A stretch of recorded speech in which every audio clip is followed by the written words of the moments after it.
In this video, we'll demonstrate how to connect your GTU's device for configuration.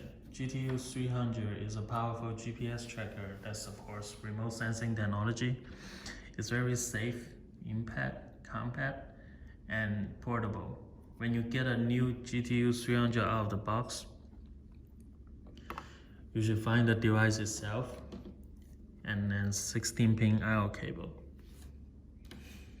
External antenna is also an available option.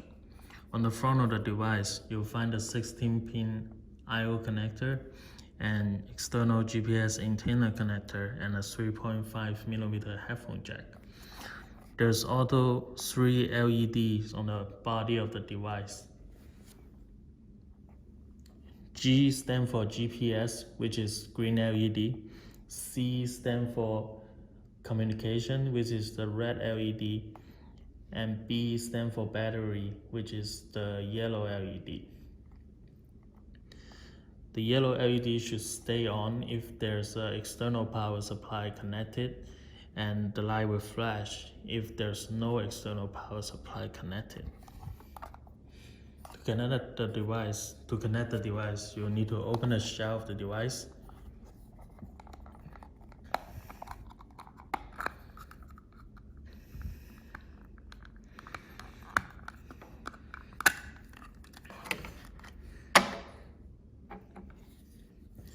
Here's the GSM module.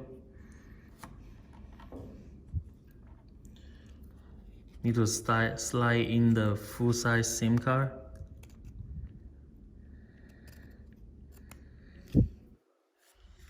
For GSM connection. To connect the GTU-300 to your computer for configuration, you need to use a USB connection cable like this to connect to the computer. The port here goes to the white port on the PCB. Pay attention to the direction of the cable. Then this side go to the computer. USB.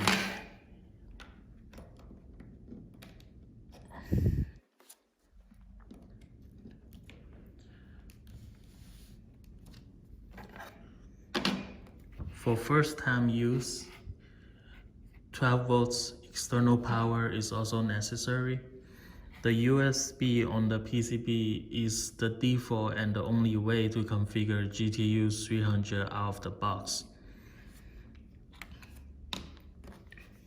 Remember to use external power for first time use.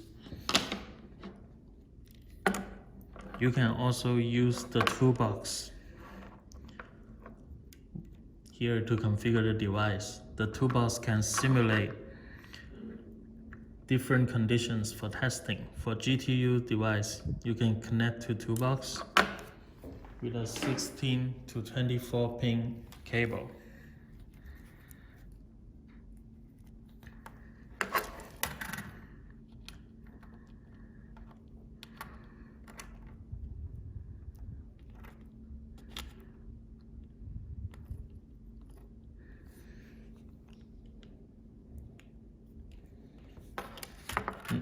Pay attention to the direction of the cable.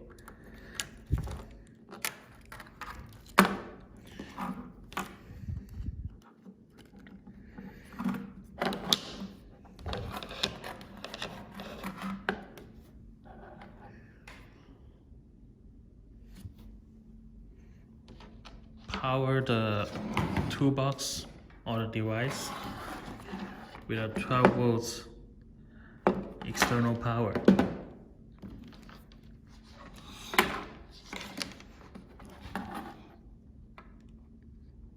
The external power goes to the power input here. And you can turn on the power.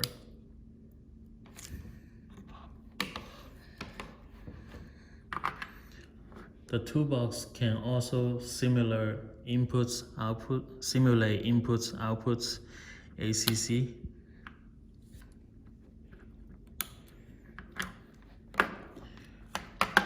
One wire or driver ID can also be connected to the terminal on the top left corner for testing.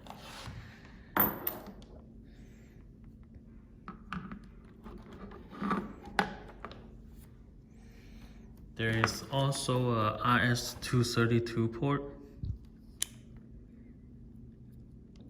It is possible to configure the device with the RS-232 cable, but the default configuration port is the USB port on the PCB.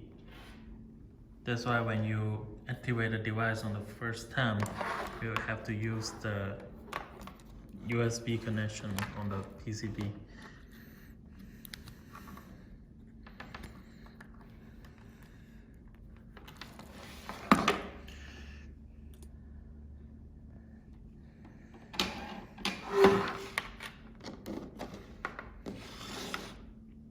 With some configuration done, you can connect the RS-232 cables on the toolbox to the computer, so you can configure with the 232.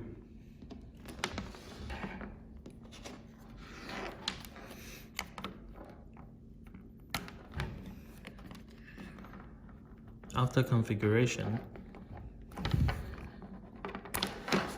you can disconnect the cable,